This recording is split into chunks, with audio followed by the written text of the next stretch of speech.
Very good morning student. आज हम start कर रहे हैं सुगम भारती हिंदी क्लास 7 चैप्टर 10 बने और बिखरे। ये नाटक है, एक एकांकी है जिसे हम मंच पर भी कर सकते हैं, क्लास में भी बात कर सकते हैं। क्लास में भी अलग अलग स्टूडेंट्स को खड़ा करके और अलग अलग पात्र बनाकर भी हम बात कर सकते हैं। ये कहानी लिखी है मोहम्मद अशरफ खान ने। किसने लिखी है? मोहम्मद अशरफ खान ने। तो स्टार्ट करें। यहाँ पर अलग अलग मंच पे बताया है। पहले दृश्य में बताया है, देखिए, रास्ते का एक दृश्य है। गुरु अपने शिष्य के साथ चल रहे हैं। ठीक है, रास्ते में शिष्य ने कहा, हाँफते हुए, क्योंकि चलते समय बहुत थक गया है तो हाँफते हुए कह रहा है, बस गुरुजी, अब और नहीं चला जाता। गुरु, इतने में ही थक गए बस? शिष्य, गुरुजी, हम सुबह से ही पैदल चल रहे हैं, अब और नहीं चला जाता, प्यास के कारण कंठ सूख रहे हैं। गुरु ने कहा, वत्स, हम लोगों को सन्मार्ग की शिक्षा देने निकले हैं, आराम करने के लिए नहीं। साधना के मार्ग में ऐसी कठिनाइयाँ आती ही है, धैर्य और संयम से इनको जीतना होगा। संतों को सुख सुविधाओं की अपेक्षा नहीं करनी चाहिए। शिष्य ने कहा, सत्य है गुरुजी, किंतु इस समय प्यास के कारण प्राण व्याकुल हो रहे हैं। आंखों पर हाथ फेरता है, छत्र तान कर और देखता है। लगता है कोई व्यक्ति इधर आ रहा है, पूछकर देखूं, शायद कोई उपाय हो सके। शिष्य ने बोला, भाई, क्या इधर कहीं कुआं या सरोवर है जहाँ प्यास बुझाई जा सके? शिष्य ने फिर बोला, गुरुजी, यह व्यक्ति तो बड़ा असभ्य निकला। क्या करा उस व्यक्ति ने कि उसने अजीब नज़रों से उसको देखा, हूँ करके चला गया। तो उसने, शिष्य ने बोला कि गुरुजी, यह व्यक्ति तो बड़ा ही असभ्य है। नेक्स्ट पेज पे देखिए, गुरु धीरे से मुस्कुरा दिए। शिष्य फिर से इधर उधर देखने लग गया। शिष्य ने अचानक बहुत खुश हुआ, गुरुजी, यह देखिए, एक महिला सिर पर घड़ा रखे इधर ही आ रही है। इतने में महिला ने प्रवेश किया।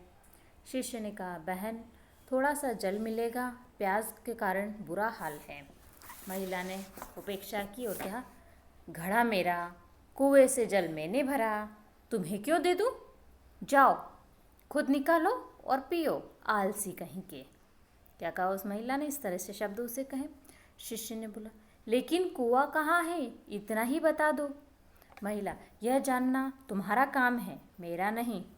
ऐसा कहकर महिला जाने लग गई। शिष्य ने फिर पीछे से रोका, अरे सुनो। लेकिन महिला नहीं रुकती है, चली जाती है।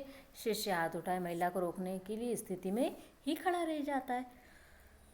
फिर शिष्य, उफ, ऐसे आदमी तो कहीं नहीं देखे, इतने असभ्य, इतने अविनीत, क्योंकि वो परेशान हो गया प्यास से। Next page. गुरु, पुत्र, संसार में हर तरह के लोग हैं, उनके व्यवहार भी अलग अलग हैं। कोई भला है, कोई बुरा।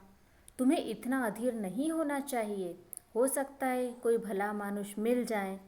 इतने में क्या होता है, एक व्यक्ति प्रवेश करता है, रेशमी पगड़ी, मोतियों की माला, कीमती जूतियाँ, सुंदर से वस्त्र पहने हुए आता है, जो सामंत जैसा प्रतीत हो रहा है। शिष्य ने पूछा, यह कोई सज्जन पुरुष मालूम होता है? महानुभाव, हम भूख प्यास से बेहाल है, संध्या हो रही है, कहीं आश्रय नहीं मिल रहा है। आपकी कृपा हो जाए तो हम लोगों के कष्ट दूर हो जाए। व्यक्ति ने दोनों को सिर से पैर तक तो पहले घूरा। क्या मैंने कोई धर्मशाला खोल रखी है या तुम्हारा ठेका ले रखा है? तुम जैसे साधु सन्यासियों की हमारे गांव में कोई आवश्यकता नहीं, कहीं और आश्रय ढूंढो। ऐसा कहकर व्यक्ति चला जाता है। शिष्य ने फिर बोला, गुरुजी, एक दो की बात नहीं है, पूरा गांव ही ऐसा है। ऐसे अशिष्ट और क्रूर आदमी कहीं नहीं देखे। अब आज तो खुले आसमान के नीचे रात बितानी पड़ेगी। और सिर पकड़कर वह बैठ जाता है। अब सेकंड दृश्य में क्या हो रहा है कि शिष्य अपना सामान समेट रहा है, पोटली बांध रहा है। गुरुजी बैठे हैं शांत मुद्रा में। गुरु कह रहे हैं, आओ पुत्र, चलने से पूर्व प्रार्थना कर ले। दोनों प्रार्थना की मुद्रा में बैठ जाए। गुरुजी ने, हे ईश्वर, हमारी गलतियों को क्षमा कर, हमें सतपथ पर बढ़ने की शक्ति दें। असत्य, अन्याय, छल, द्वेष से दूर रख। हमारे हृदय में करुणा, संतोष, प्रेम, सहिष्णुता और विनय भर दे। गुरु एक ही वाक्य में सब कह लेते हैं तो शिष्य भी पीछे से उसे दोहराता है। गुरु ने कहा, हे ईश्वर, इन गांव वासियों पर कृपा करना, ये सदा इसी गांव में बने रहें। क्या कहा उन्होंने? सदा इसी गांव में बने रहें। ऐसा उसने उस गांव वालों के लिए कहा। शिष्य, यह क्या गुरुजी, आप इन असभ्यों के बने रहने की प्रार्थना कर रहे हैं? गुरु से शांत रहने का संकेत करते हैं। शिष्य असंतुष्ट होकर चुप रह जाता है। गुरु उसे लेकर चले जाते हैं। अब नेक्स्ट में देखिए तीसरा दृश्य में क्या बता रहे हैं। गुरु और शिष्य यात्रा पर ही चल रहे हैं। शिष्य फिर हाँफ रहा है और बार बार पसीना पोंछ रहा है। गुरु के संकेत की प्रतीक्षा कर रहा है कि कब बैठने को कहें और उसे विश्राम मिल सके। गुरुजी कहते, पुत्र थक गए हो, विश्राम कर लें? हाँ गुरुजी। शिष्य ने क्या बोला? हाँ गुरुजी, मैं बहुत थक गया हूँ। दोनों बैठ जाते हैं। कुछ क्षणों बाद नेपथ्य से हर्ष मिश्रित कोलाहल उभरता है। बहुत से लोग मंच पर आते हैं और बारी बारी से गुरु के चरण स्पर्श करते हैं। एक व्यक्ति, आप जैसे साधु पुरुषों का हमारे गांव में आगमन हुआ, हम धन्य हो गए। दूसरे व्यक्ति ने, आपके चरण स्पर्श से हमारे पाप धुल गए। शिष्य अचरज से उन्हें ताकता रह जाता है।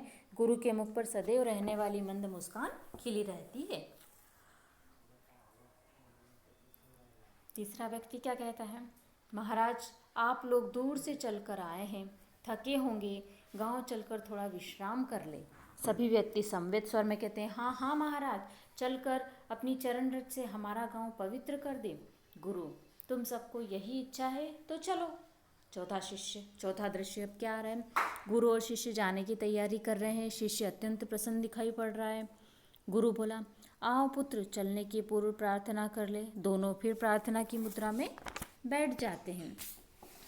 गुरु ने कहा, हे ईश्वर, हमारी गलतियों को क्षमा कर, हमें सतपथ पर बढ़ने की शक्ति दे।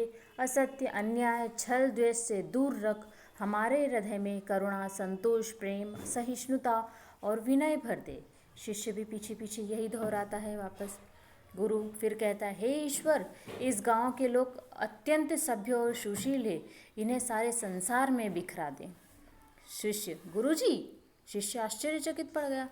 चुप रहने का संकेत करते हैं, लेकिन शिष्य फिर भी कहता जाता है। शिष्य बोलता है, अवज्ञा क्षमा करे गुरुजी, मैं समझ नहीं पा रहा हूँ। जिन लोगों ने आपके साथ बुरा व्यवहार किया, आपने उनके बने रहने की प्रार्थना की, और जिन लोगों ने हमारा आदर सत्कार किया, उनके लिए यह श्राप। गुरु, अभी तुम्हारा ज्ञान और साधना पूर्ण नहीं हुई है पुत्र, तुम समझते नहीं। मैंने उन्हें असभ्य और स्वार्थी लोगों के एक जगह बने रहने की प्रार्थना इसीलिए की कि अगर समाज में ऐसे व्यक्ति फैलेंगे तो अपनी कुसंस्कृति का प्रचार करेंगे, अपने रंग में रंग कर ये सारे समाज को भ्रष्ट कर देंगे। किंतु यदि अच्छे व्यक्ति समाज में फैलेंगे तो अपने साथ साथ निस्वार्थ सेवा भाव, करुणा, दया और प्रेम आदि सद्गुणों का प्रचार करेंगे। इसीलिए मैंने इन गांव वालों के सारे संसार में बिखर जाने की प्रार्थना की। शिष्य, आप सत्य कहते हैं गुरुदेव। गुरु, आओ हम आगे की यात्रा करें। और ऐसा कर कर दोनों चले जाते हैं और लास्ट में पर्दा गिर जाता है। तो देखा स्टूडेंट, ये चैप्टर जो था ये आपके लिए क्या था कि असभ्य, असंस्कृति और कुमार्ग पर चलने वाले लोगों को गुरु ने क्या कहा? एक ही स्थान पर रहने को कहा। क्योंकि अगर वे जैसे जैसे लोगों के मेलजोल में आएंगे, संपर्क में आएंगे, तो क्या होता है कि लोग उनके दोष ग्रहण करेंगे और सभी बुरे बन जाएंगे। लेकिन जो सभ्य लोग हैं, अगर संसार में फैल जाएंगे तो समाज में सभ्यता और संस्कृति का विकास होगा। आया स्टूडेंट समझ में? Okay, bye.